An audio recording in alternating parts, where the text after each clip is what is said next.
الحمد لله رب العالمين الرحمن الرحيم مالك يوم الدين إياك نعبد وإياك نستعين اهدنا الصراط المستقيم صراط الذين أنعمت عليهم غير المغضوب عليهم ولا الضالين.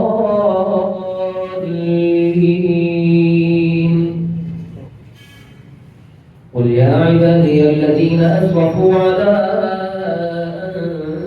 أنفسهم لا تقنطوا من رحمة الله إن الله يغفر الذنوب جميعا إنه هو الغفور الرحيم. وأنيبوا إلى ربكم وأسلموا له من قبل أن يأتيكم العذاب ثم لا تنصرون واتبعوا أحسن ما أنزل إليكم من ربكم من قبل أن يأتيكم العذاب بغتة وأنتم لا تشعرون أن تقول نفس يا حسرة على ما فرطت في جنب الله وإن كنت لمن الساخرين أو تقول لو أن الله هداني لكنت من المتقين أو تقول حين ترى العذاب لو أن لي كرة فأكون من المحسنين بلى قد جاءتك آياتي فكذبت بها واستكبرت وكنت من الكافرين. ويوم القيامة ترى الذين كذبوا على الله وجوههم مسودة أليس في جهنم مثوى للمتكبرين. وينجي الله الذين اتقوا بمفازتهم لا يمسهم السوء ولا هم يحزنون الله خالق كل شيء وهو على كل شيء وكيل له مقاليد السماوات والأرض والذين كفروا بآيات الله أولئك هم الخاسرون.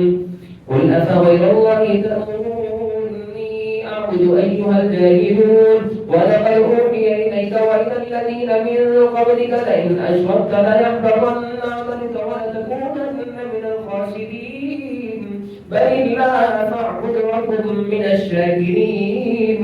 وما قدروا الله حق قدره والأرض جميعا قبضته يوم القيامة والسماوات مطويات بيمينه سبحانه وتعالى عما يشركون. ونفخ في الصور فصعق من في السماوات ومن في الأرض إلا من شاء الله ثم نفخ فيه أخرى فإذا هم قيام ينظرون.